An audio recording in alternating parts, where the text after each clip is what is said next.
Hey guys, bear with me a little bit. It's late and I know I told you all I just had to drive my mom back to Kentucky and I'm really tired. But I wanted to go over with you all a little bit about this chapter 10, the sterilization and decontamination, disinfection, all that good stuff. Just a few little things. I have uploaded the PowerPoints for you all to look at, and I was just going to talk about a few of the pages from that real quick. The first few talks about like the AAMI, Association for Advancement of Medical Instrumentation, that deals more with the central sterile people than it does with Surge Tech. That's still good to know. AORN, you will hear that a lot. Association of Perioperative Registered Nurses. They set a lot of the standards for the perioperative settings of the OR. AST, same thing, standards for perioperative. And in the CDC, we've heard a lot about the CDC lately, especially with this whole pandemic going on. Speaking of which, I hope you all are staying safe and not running around like I have been doing. Joint Commission. I think everyone who has anything to know with the healthcare field knows that the Joint Commission is like a scary word when you hear that. You see people hide in the bathrooms and take cover because they don't want to run into anyone from the Joint Commission. Afraid they might get asked a question that they don't know the answer to. But they basically just come in and want to make sure that all the hospitals have their T's crossed, their I's dotted. And I don't know if you all know this, but the hospitals actually pay to have the Joint Commission come in and make sure that everything is going okay. That way they can say that they are accredited by the Joint Commission, and it makes them look good. So then we have the FDA, which is, the Food and Drug Administration, and they set standards for all of our drugs and food and cosmetics and things like that, as well as the sterilants that are used in sterile processing. A few of the terms: antiseptic is not to be confused with disinfectant. Antiseptic is for skin, disinfectant is for inanimate objects. Bacteriostatic, that just means it's inhibits the growth of bacteria. Doesn't necessarily kill the bacteria, but it prevents it from being able to grow. And bioburden is any live bacteria that's left on a surface. You all know what contamination, cleaning, decontamination is just removal of the bioburden. Disinfection, like I just said, is for inanimate objects, not your skin, and it kills most but not all microorganisms. Disinfection, same thing. Reprocessing, it's making things safe for reuse. And then sterilization is complete destruction of microorganisms on an object, and that includes killing all microorganisms, including spores. Sterilization is the only thing that can kill a spore. Going down through here, the Spalding classification system, that is a system that was developed to determine how deeply something is cleaned or disinfected. You have non-critical, semi-critical, and critical. Critical meaning that it is going to go into the bloodstream or into tissue. So if you have to make an incision, it is considered critical. If you have to inject it, it is considered critical. Now, semi-critical means it goes to the mucous membranes or non-intact skin, like your EGDs, colonoscopies, vaginal procedures, unless it's in surgery. Now, if it's in surgery, then odds are you're going to be making an incision also. So then it would be sterilized instead of just disinfected. And then you have your non-critical, which would be anything that is on intact skin, like your blood pressure cuffs, your pulse oximeters, things like that. They just get wiped down. Some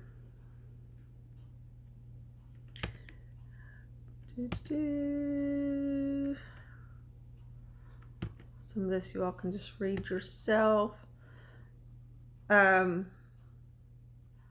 Reprocessing disposable devices. It doesn't happen a lot, but basically what that is, it can't be anything that was in the room with the patient. If you're opening up a case, and let's just say it's a skin stapler, because I don't want to say something that you all haven't been introduced to yet. Say you're opening up your skin stapler and it falls to the floor. You can find out if your facility reprocesses those. And if they do, then they may have a special bin that you put those in, and when they get full, they go down to reprocessing. But like I said, it has to be something that is taken out of the room before the patient comes in. And it also has to do with cost effectiveness. Now, just because they may charge the patient $100 for that skin stapler, it may only cost them, say, $10 for that skin stapler. But if it's going to cost them $15 to reprocess it in-house, it's not going to make sense. They'll just say, we'll just go and throw it away. They'll buy new ones. But then again, if they do have you reprocess it, you have to make sure, one, that the manufacturer of that product says that it's okay for that item to be reprocessed.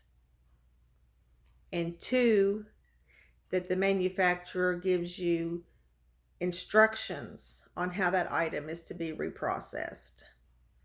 Without those things, you don't know that you're doing it accurately and if it can be done. So then you just have to throw it out. Patient safety. Cleaning instruments during surgery. As a tech, you should always have a wet lap with you. Sometimes your surgeon will sneak and take it from you, but try to hide it. Just keep it in front of you or on your Mayo. In reality, it should be moistened with water, sterile water, because saline is damaging to instruments. The salt can cause pitting and rust to surgical stainless steel. However, 99% of the time, techs are going to use saline, but don't tell the people in Central Sterile.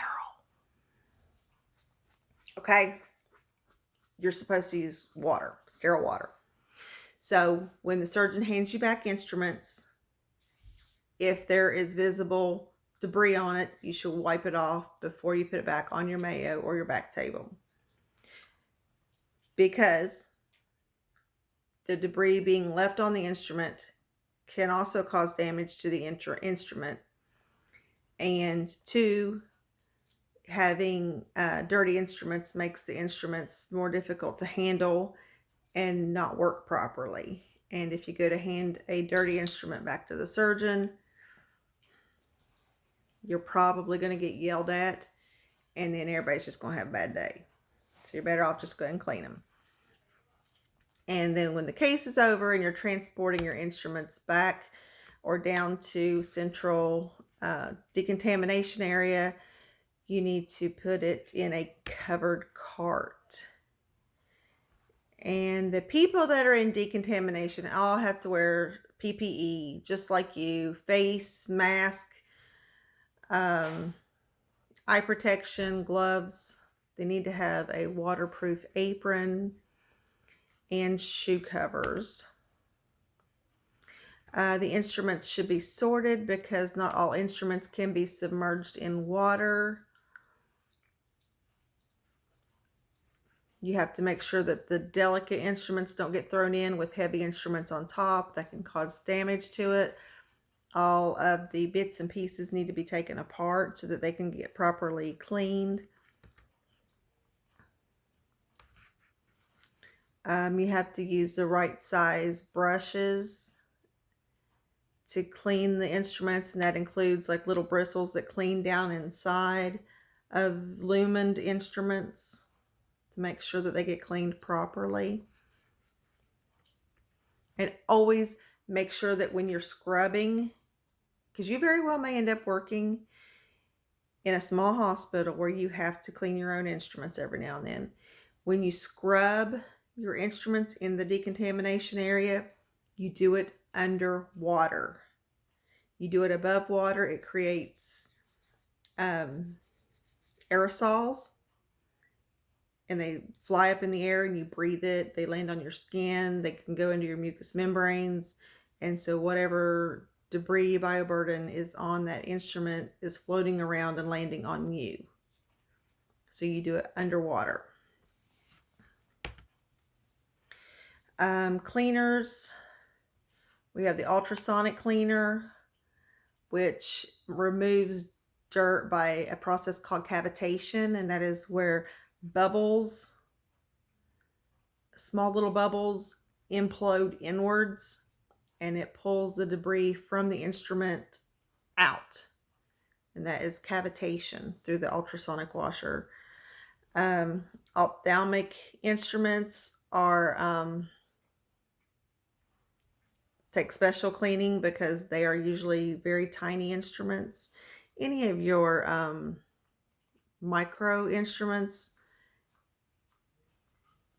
they are very tedious to clean. They all have to be specially hand washed with little tiny instruments, little tiny brushes. And then you have your washer sterilizer or decontaminator, and that is like a big giant washing machine on crack, I guess you could say. You put it, all your instruments in there, everything has to be open, in the open position, your hemostats, everything opened. You put it in there and it's high pressure water, hot water that just spins and has extreme force of water that cleans those instruments.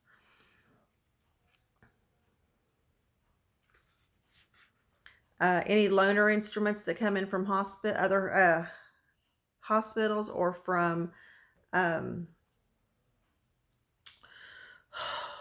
just left my brain. What do you call those people? Forgive me, I'm tired. Sales reps. When they come in, if you're doing like an orthopedic case or something like that, and you're going to use their implant, they'll bring you the instruments. Those are considered contaminated. They will bring those in. They go straight to decontamination.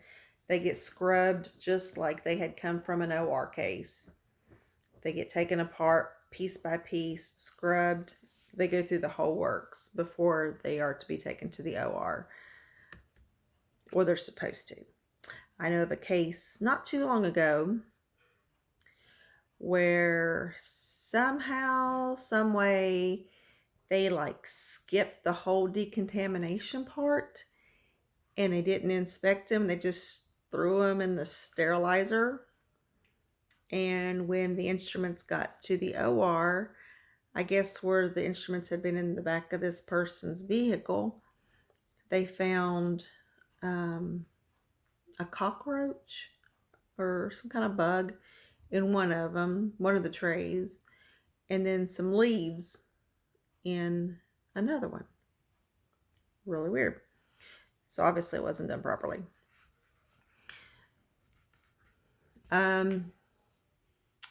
Instruments are to be inspected before they get sterilized. Also, you have to make sure that all the ratcheted instruments stay ratcheted, so that if you were to clamp something, they wouldn't pop open. Scissors, you have to make sure the scissors are sharp.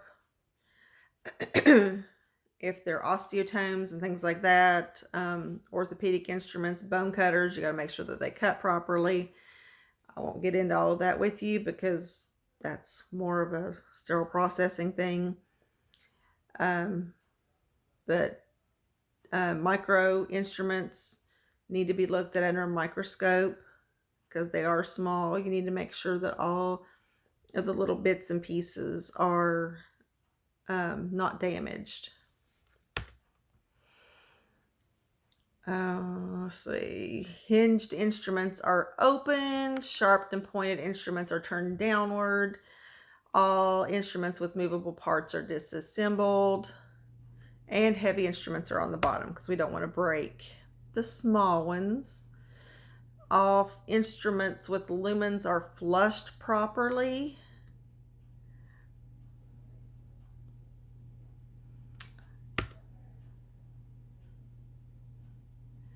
Now, the quality of a wrapping system. These are the blue wrappers that we use. You all have seen them just like on your basin when you are doing the away side to side towards you when you're opening them.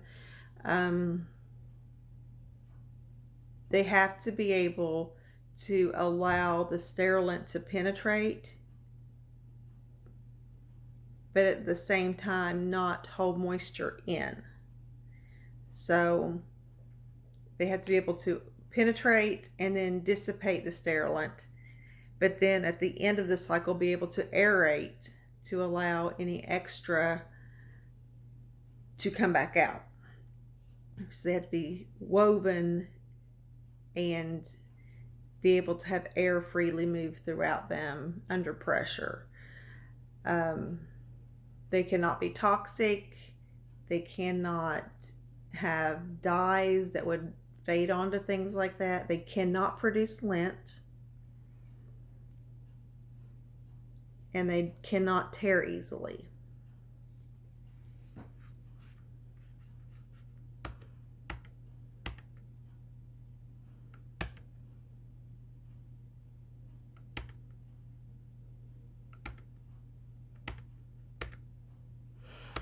Okay. And then the last thing I'll talk about are, you all pretty well know about these, the pill pouches. Those are the things that we've been using as you are learning to pop onto the back table and you're putting them back into the pill pouches and sealing them up. You know what the pill pouches are. Those are the self-sealing pill pouches, but then there are the ones that you have to use heat with also. Not quite as convenient. You have to actually take them over to a machine, push it down or use a foot pedal, and then it will heat seal itself. If you need to write on the pill pouch anything, you have to write it on the plastic side, not the paper side. If you're to put a sticker of some sort on there of labeling, dating, a load number, whatever, it goes on the plastic side, not the paper side. When you pack them in the sterilizer, it goes paper to plastic, paper to plastic. When you load them in there, never paper to paper or plastic to plastic. And then we have the big heavy trays. They're like, we have the major and the minor and things like that. Those are called rigid containers, also called caskets. They have filters or they don't have filters. But regardless, they have to have some sort of a locking mechanism with a indicator that shows that it has not been tampered with and that it has been exposed to sterilant. Now, when those indicators change, remember this. If the indicator changes, it just simply shows that it has been exposed to sterilizing agent properly. It has met the parameters of sterilization. It does not guarantee that that item is sterilized. The only thing that will ensure sterility is a biological indicator. That's a test question. Certification test question. Biological indicators ensure sterility. The chemical indicators or processing indicators only prove that they were exposed to the perimeters of sterilization. And then you have a label on there that will have a tracking number, load number, and that is in case something is wrong with that packet or casket, whatever it is that you have. Say if there's debris in the bottom of that casket when you pull those instruments out, they can go back and check what load that was and then pull other instrument sets from that load to see if they have that same problem, to see if maybe something was wrong during that processing load. Maybe there was something wrong with the machine that came from, and they need to go back and do some kind of maintenance with it. So anyway, that's all I've got for you for tonight. It's 20 after 11 and I'm going to go to sleep. So I will check in with you all in the morning, although you're not going to watch this until after I check in with you. But anyway, I'll catch y'all later.